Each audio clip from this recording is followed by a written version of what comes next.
So in 2016, I worked over 2,000 hours overtime, on top of a full-time schedule. My daughter was born in March of that year, and every single night I drove home after a long 12-hour shift. It was about an hour and 15 minutes each way. I went home just to rock her and watch her fall asleep. Sometimes I'd fall asleep in that rocking chair as well, holding her and wake up to my phone alarm, just to have to get up, drive back, and do it all over again. This is what that year taught me, and what it cost me that I'm still paying for today. My name is Cody Hall. I have 18 years experience in instrumentation and controls engineering.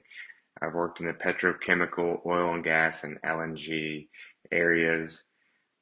I'm a former model, actor. I had a guest star role on Friday Night Lights season 2, and I'm the man they called Superman at one of the largest petrochemical construction sites in this country. This channel is called Built Different. And if you're someone who shows up every day, grinds hard, gives everything you got, and is starting to wonder if there's something more, you're exactly where you need to be. Let's get into it. Let me take you back to January 2016. I'm an instrumentation and controls engineer for Technip, which was the EPC firm for CP Chem on a multi-billion-dollar petrochemical project out in Sweeney, Texas. I was asked to lead the I&C construction commissioning and startup activities for the client. I would drive an hour and 15 minutes each way from my home in Fulshear, so 2.5 hours on the road every single day on top of 12-hour shifts. No crowds, no cheers, no recognition, just me, the road, and the mission ahead. This is what I do: design, install, test, commission, repeat. Thousands of devices, miles of cable, one standard: excellence. No shortcuts, no compromises. Big jobs don't get done by chance. They get done by leadership. I wasn't just building plants, I was building people. Raising the bar, leaving a legacy. That's why they called me Superman. Not because of a cape that I wore, because I showed up every time, solved problems, protected my crew, and got the job done. And then 7 p.m. would hit. The day was done, but the drive wasn't. An hour and 15 minutes back home. I didn't mind the work, I didn't mind the hours, but I missed the moments. My daughter won't remember the things I built, but she will remember if I was there or not. Time goes too fast. The days blur together, but they never come back. I was just ready to be home, ready to be dad, ready to be present for my family. Every night, I walked in that door, I picked up my daughter, I sat in the rocking chair, and I held her until she fell asleep. Half the time, I'd fall asleep right there with her. Long days, long drives, long hours, but nothing mattered more than that moment. Besides my wife, she's my wife. She's my heart, she's my greatest gift. I'd rock her to sleep, and for a moment, the world would go quiet. And then my phone alarm would go off, and I'd get up, get back in the car, and drive back to site. And I did that every single night.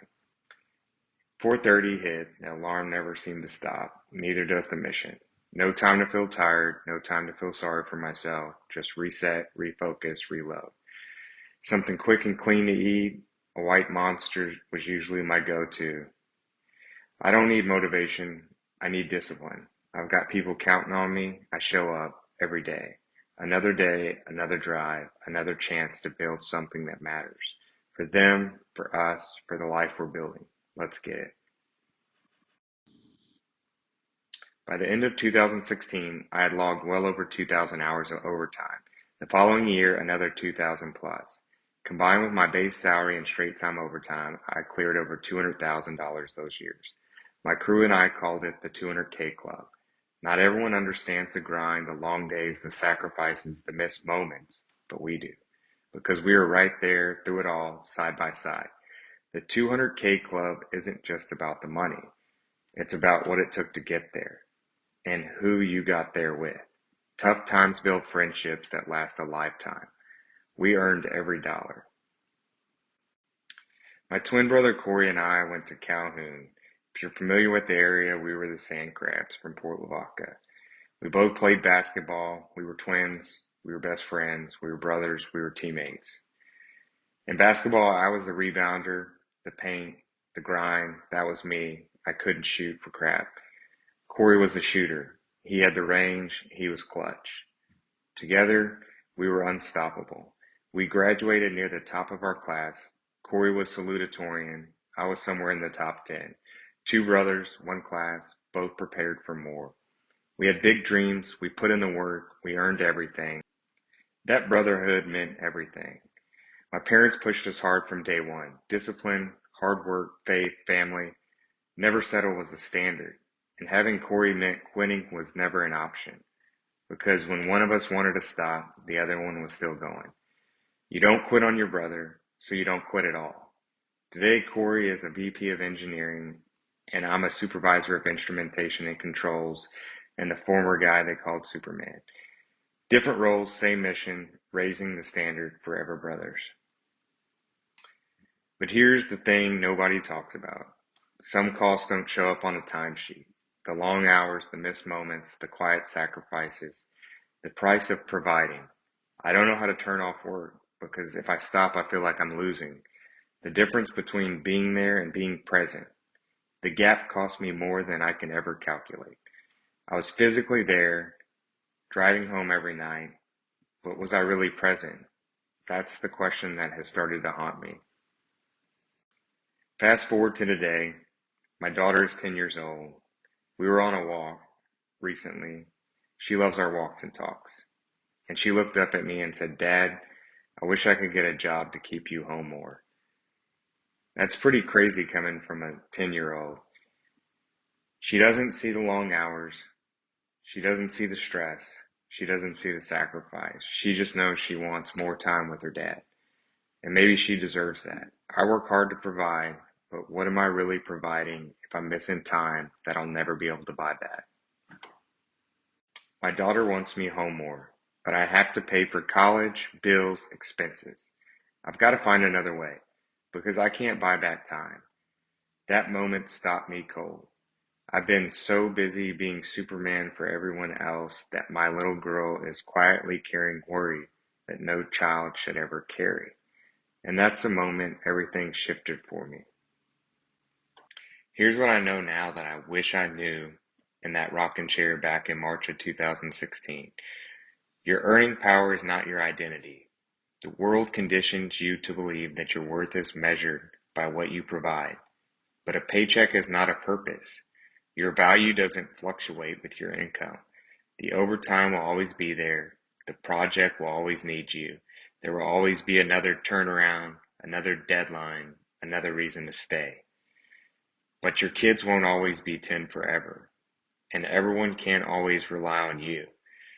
You don't always have to save everyone else. The grind is honorable. Hard work built everything I have. It built the career, the reputation, the crew that trusted me completely. When I left CP Chem, one of the people that used to work with me took a Sharpie and wrote on one of the PLC cabinets I spent a ton of time at, "Y'all miss me yet, Cody Hall." They wrote my name on the cabinet. It wasn't management. It wasn't my boss. It was the guys that I showed up for every single day. Some marks outlast the shift. They wrote my name because of what I brought to the site every day. That's the kind of legacy that matters. Not a title, not salary, but the mark you leave on people around you and what you do when you're there. I've had chapters most people never get. When I was 17, I was skinny, I was unsure of myself, I was just another kid trying to figure out life. But I had a decision to make. Did I want to stay average or did I want to build something extraordinary? Hard work, discipline, no excuses.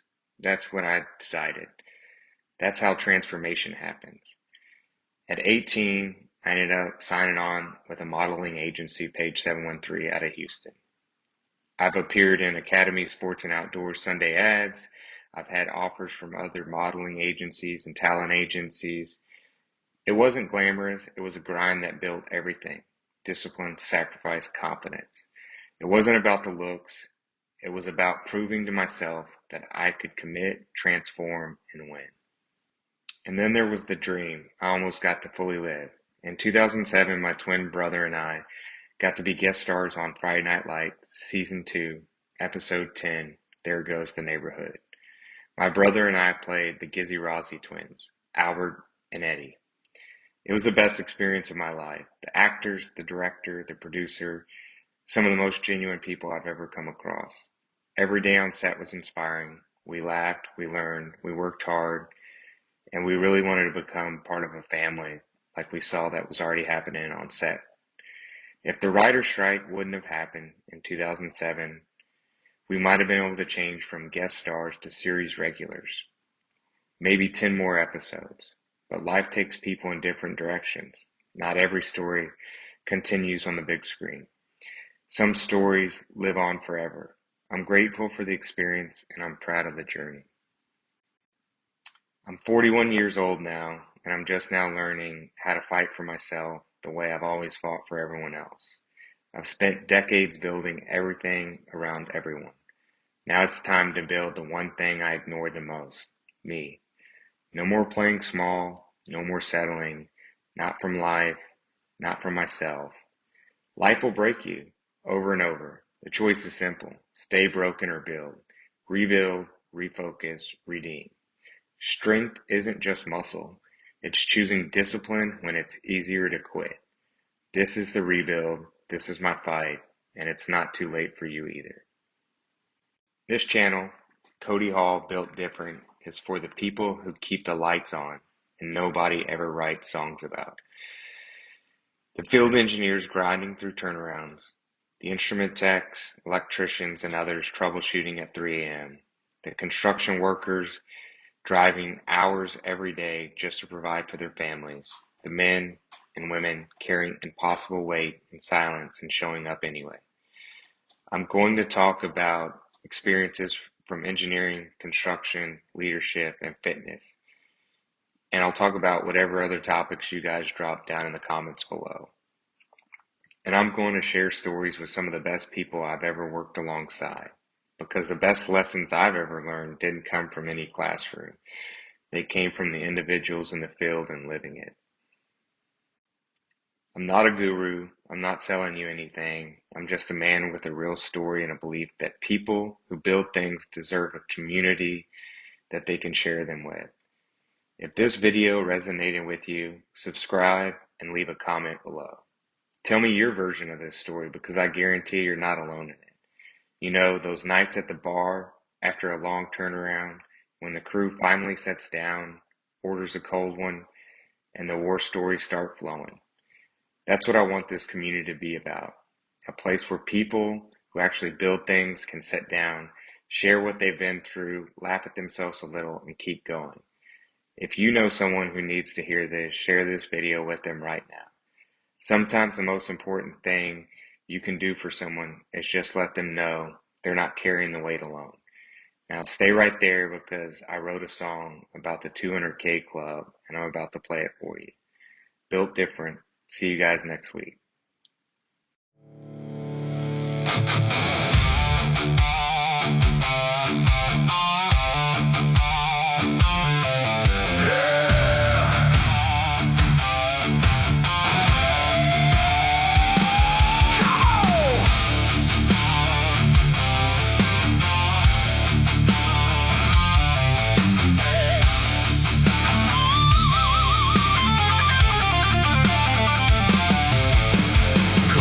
The engineer, Superman in the field, troubleshooting, testing, his legend sealed.